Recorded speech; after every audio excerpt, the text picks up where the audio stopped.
Hi friends, welcome on Yourpedia, and this video is related to the important topic of industrial management related to the CGP DTM mains for mechanical engineers.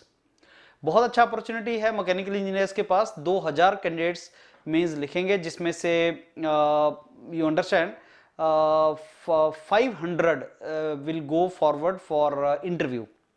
100 seats है mechanical की CGP DTM में, total seats mechanical को, and 5 times will go for interview. तो मान के चलिए 500 will go for interview and 20 times are going to write mains, so 2000 are going to write mains. अब mains और इंटरव्यू का combined list will be formed for final selection. बहुत कम competition, क्योंकि जैसे ये एग्जाम अनफोल्ड हुआ, बहुत सा स्टूडेंट्स बीच में दम तोड़ गया, उन्होंने तैयारी बहुत अच्छे तरीके से नहीं की। अब लास्ट के 10 दिन बहुत अच्छे तरीके से यूटिलाइज करो। योरपीडिया ने बहुत अच्छा वंडरफुल कंटेंट बनाया है फॉर मेंस, और अब मान के चलना इसमें से पेपर आएगा। I am telling you, paper यहाँ से आएगा और उसको अच्छे तरीके से प्रिपरेशन करना। और जितने भी मेंटर्स ने आपको 200 क्वेश्चंस, बहुत अच्छे क्वेश्चंस और उनके आंसर्स दिए हैं, वो एक्सपेक्टेड क्वेश्चंस हैं, प्लीज उसको मिस मत करना। एंड जिन स्टूडेंट्स ने अभी तक CGP DTM मैकेनिकल मेंस का नहीं लिया है, मॉड्यूल नहीं लिया है, लेकिन अब उनका रिजल्ट आ गया है, उनको प्री क्लियर हो गया है, वो अब इस मॉड्यूल को ले सकते हैं। मैन्युफैक्चरिंग मैनेजमेंट एक टॉपिक है इसके अंदर, जहां से मेरे को लगता है ये जो डॉक्यूमेंट मैं आपको दे रहा हूं, ये आपका इस पर्टिकुलर पार्ट का सिस्टम डिजाइन, फैक्ट्री लोकेशन और प्लांट लेआउट इसको कवर करता है, साथ में ब्रेक इवन एनालिसिस को कवर करता है, साथ में जस्ट इन टाइम को कवर करता है। ये कुछ topics, and managing flexible, lean and agile organisation इसको कवर करता है। तो कुछ टॉपिक्स को ये डॉक्यूमेंट कवर करता है, वो मैं फिर से आपको बताता हूं कौन कौन से टॉपिक को ये कवर कर रहा है, बाकी कवर हो चुके हैं। तो system design, factory, simple OR models, plant layout, method, application, ये इसको कवर करता है। And break even analysis, product selection, ये इसको कवर करता है। For process selection, capacity planning इसको कवर करता है। And predetermined time standards, system planning इस चीज को कवर करता है। उसके बाद जस्ट इन टाइम सिस्टम इसको कवर करता है। एंड उसके बाद ये आपका जो सिस्टम है लास्ट में, flexibility, developing flexibility and agile organisation इसको कवर करता है। अब इसमें बाकी जितना पोर्शन है, forecasting and inventory and scheduling and quality control, ये सारे का सारा ऑलरेडी आपको मिल चुका है। ये जो पार्ट मैं आपको बता रहा हूं, ये पार्ट, ये वाला जो डॉक्यूमेंट है 40 पेज का, this is a document of 40 page, it covers this topics, very important topics, and direct question can come in the exam. It is a theoretical topic also and numerical also. At the end of the document you will find numericals also being covered. ये document free provide किया जा रहा है सारे students को, आप इसको ले सकते हैं, डाउनलोड कर सकते हैं। As you know, Yourpedia 30% अपना सारा कंटेंट फ्री मार्केट में देता है। दिस ऑल इज अवेलेबल, चाहे वो टेक्निकल चाहे नॉन टेक्निकल, जितना भी हमारा कंटेंट है 30% आप उसको ले सकते हैं, पढ़ सकते हैं।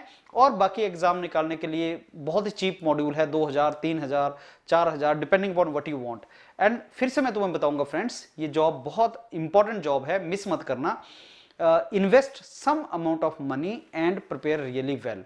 जब मैं ऐसा बोलता हूं तो स्टूडेंट्स बोलते हैं बिजनेस कर रहे हैं, बिल्कुल करते हैं बिजनेस, ऑब्वियसली बिजनेस करना चाहिए तुम लोगों को, this business is something which is not wrong.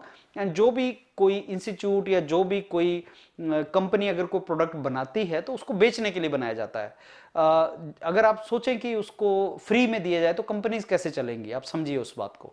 It can not be there, there are so many mentors, so many teachers जो day in day out effort लगाते हैं, कंटेंट बनाते हैं, वीडियोस बनाते हैं आपके लिए, वो फ्री नहीं हो सकता। लेकिन हाँ, उसको बहुत चीप लिया जा सकता है, because Yourpedia works on the scale. Thousands of students are hoping that Yourpedia will help them provide good content and overall उनको अच्छी jobs में लेने में help करेगा। तो obviously some amount of money you have to spend। तो ये जितने भी कंटेंट है ये आप इसको लो और तैयारी स्टार्ट करो। और मैंने आपको बताया ये 10 दिन, अगले 15-15 घंटे, 15 आवर्स अ डे अगर आप इन्वेस्ट करेंगे, आप इसको कन्वर्ट कर लेंगे, आपका इंटरव्यू कॉल आ जाएगा। अब ये मैंने आपको बताया प्लांट लोकेशन एंड लेआउट के ऊपर सारे का सारा डॉक्यूमेंट है। मैं इसको पढ़ाऊंगा नहीं, पढ़ाने का अभी रिक्वायरमेंट नहीं है, लेकिन आप इसको समझ लो, इस डॉक्यूमेंट को ले लो और इसको पढ़ना स्टार्ट करो। और ये इसी तरीके से क्वेश्चन अगर फ्रेम होता है तो वो आएगा कि प्लांट लोकेशन से आप क्या समझते हैं। कोई भी मैन्युफैक्चरिंग प्लांट या कोई भी कंपनी का प्लांट कहीं पे लगाना है आपको, तो कैसे डिसाइड करोगे कि मेरे को कहां पे लगाना है, what are the factors to establish that particular plant. तो ऑप्टिमम और आइडियल लोकेशन क्या होनी चाहिए, ये इंटरव्यू में भी कई बार आपसे पूछा जाता है। जैसे बीएचईएल का इंटरव्यू चल रहा है कि अगर हमें नया मैन्युफैक्चरिंग प्लांट लगाना हो तो हम कहां लगाएंगे, या एचपीसीएल में नया पेट्रोल पंप ओपन करना है तो कहां ओपन करेंगे। तो प्लांट की location, what are the parameters on the basis of which I can decide what will be the optimum and ideal location for the plant. So cost benefit analysis is to be done, that is how much cost I am to incur and what will be the benefit for that, that analysis is to be done. So what is an ideal location, that is to be seen. How can I analyze that? So this is called a location analysis. These are some of the parameters on the basis of which you can decide where you are to establish the plant location. Demographic is there, trade area analysis is there, traffic analysis is there, site economics are there, and then through this kind of comparative cost analysis, like these are the factors which you must focus: land and building, equipment, transport facilities, material, cost of operation and cost of establishment. These are the two main major criteria. Cost of establishment, when I spend the money or various infrastructure, and cost of operation जो मेरा day to day का expenditure है, इन दोनों को मिला के then I am to compare. So hypothetical उसने एक केस स्टडी दिया जिसमें उसने दो फैक्टर ले लिए, एक कॉस्ट ऑफ एस्टेब्लिशमेंट इंफ्रास्ट्रक्चर लगाने का खर्चा और दूसरा ऑपरेशन का खर्चा। उन दोनों को फैक्टर को उसने लिया और फिर उसने बताया कि बेस्ट डिसीजन क्या हो सकता है। सो मे बी अगर कोई क्वेश्चन आता है कि आप प्लांट लोकेशन कैसे डिसाइड करेंगे, तो कौन सी फैक्टर्स को कंसिडर करेंगे, तो this example can be helpful for you. So selection criteria क्या हो सकते हैं, important considerations while selecting the location, these are the locations. जैसे न्यूक्लियर पावर प्लांट कहां पे है, बिहार में है, उत्तर प्रदेश में है, क्यों नहीं है, अगर लगाना है तो आप कौन से पैरामीटर डिसाइड करेंगे। Nuclear power corporation of India का नया न्यूक्लियर प्लांट लगाने के लिए what are the criterias? So natural climate conditions are also important. So if you establish nuclear power plant in one area which is type 5 zone of nuclear earthquake zone prone area, that may not be very good decision.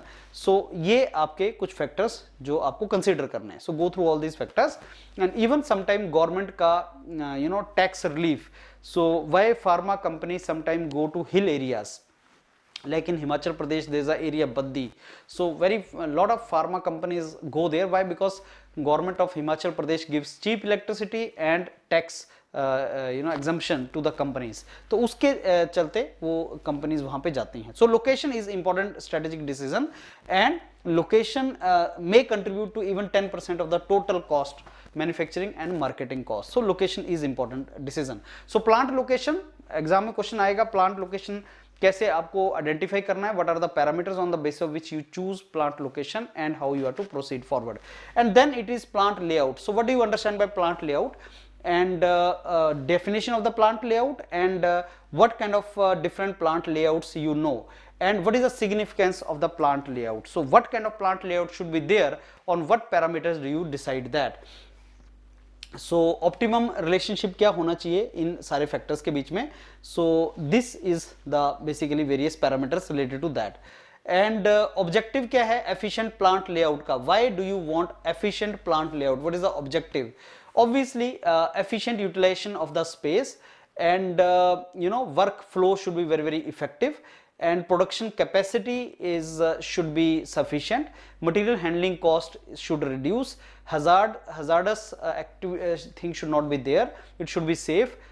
Labor is to be utilized properly. Employee morale should be high. Accidents should be less, and product flexibility should be there, and supervision should be effective, and safety of the employee should be there. So plant layout, product layout, process layout, combination layout, what is the objective, why you want a good plant layout.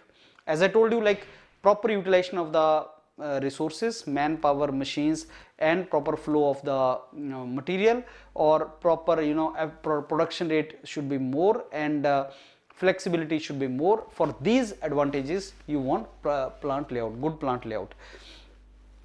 Then types of plant layouts. What kind of plant layouts you study? So there are different types of plant layouts, but the different type of plant layouts, that also depends upon the type of industry. What kind of industry you are you manufacturing unit, or you are trader, or you are service establishment? So normally he will not ask you these two categories, though I have provided you, लेकिन हमारे लिए यही important है, manufacturing unit. So I have a manufacturing unit, और अब मेरे को बताओ plant layout कैसा होना चाहिए.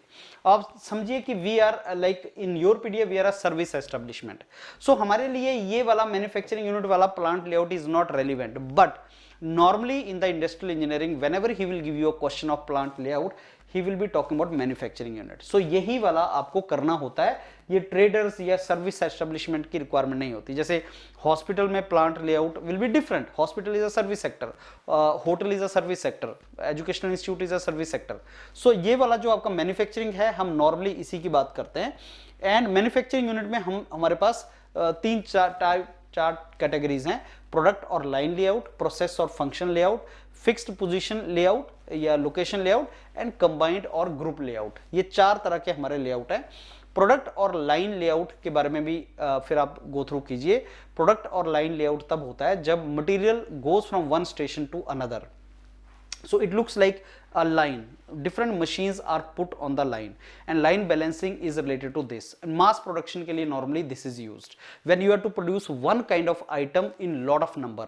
That is a product layout. So the keeping of the machines as per the operation, as per the operation being done on a product. So product के base पे machines को लगा देना, that is the product और line layout. तो इसका examples कहाँ पे है वो भी आप देख लेना, and how it all goes. So ये है, जैसे एक प्रोडक्ट गया, पहले लेथ मशीन पे गया, ड्रिल मशीन पे, ग्राइंडिंग पे, असेंबली पे, और फिर बाहर फाइनली वो एग्जिट कर गया.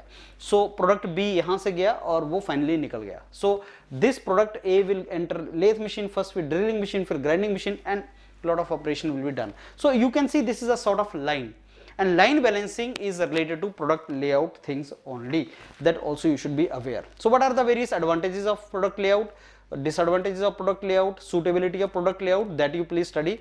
Similarly, process layout, where you know different kind of machines, all drilling machines are kept at one place, all planing machines are kept at one place, all grinding machines are kept at one place, and then when you want to go for drilling, you go here, and there is no line. So the flow of the workpiece is, or the product flow is not in a line. It goes to one section and then goes to another section. That is called basically the process layout. So basically this process layout means machine of one type are kept at one place. So जो भी आपकी process करनी है workpiece के ऊपर, उसके base पे flow of the workpiece will be decided. So this is the typical process layout for the companies. And what are the advantages disadvantage of process layout, इसको पढ़ लीजिए आप. मैं इसलिए इसको डिटेल में नहीं जा रहा हूं क्योंकि पढ़ के अभी टाइम तुम्हारा सेव होगा, and then you can go for it. Fixed position और लोकेशन लेआउट, एरोप्लेन मैन्युफैक्चरिंग और ship manufacturing, product will be at one place and all the machines are to be brought near that particular product. That is called fixed position layout. Uska advantage disadvantage, please go through that. And combined or combination layout means cellular layout, where you combine two kind of layouts and then you come out with these things. So because it is a theoretical topic, layout and plant location मेरे को लगता है उसमें से question आएगा, इसको go through कर लेना. ट्रेडर के बेस पे what kind of layouts are there, that you please go through it, but as I told you it is not very important. Service के बेस पे layout, that also is not very important. So what are the factors which influence the layout? What are the various factors? So question also in the exam can be framed that please mention the factors which decide the kind of layout you will have. So that also you please go through in this. So these factors please do, and then conclusion of this entire topic. Now what kind of typical questions can be framed from this particular syllabus, this particular part, that also you go through. ऐसे questions वो आपके बना सकता है, इसमें से questions can come. And then next is flexible, lean, agile organization. What do you mean by lean organization and how it is different from traditional? So lean or thin organization means efficiency has to be more and you have to reduce the wastage, and resource optimization is to be done, and employees, unnecessary employees or unnecessary any resource should not be there. So what is the difference between lean and traditional organization? That also is important part. So I have provided this document to you in the form of questions and their reference answer. So how to make the lean organization, this is a part of your syllabus. So just go through this entire document. As I told you, I am not teaching you this document. And then predetermined motion time system, that is also very important topic which is mentioned in your syllabus. उसका भी मैंने आपको document सारा provide कर दिया है, इसको go through करो आप. और method study, motion study, method studies, work measurement, ये सारे का सारा लिंक्ड टॉपिक है. और इसमें आपको एग्जाम्पल के थ्रू, न्यूमेरिकल्स के थ्रू सारे का सारा एक्सप्लेन किया है. वर्क स्टडी क्या होती है, मोशन स्टडी, वर्क मेजरमेंट क्या होता है, please go through that in detail. And the questions, what questions can be made, इसमें टेलर का scientific principle, scientific management can be important for you, इसको एक बार गो थ्रू करना आप. एंड गिलब्रेथ का industrial productivity and concept of Therbalix, that may be important for you.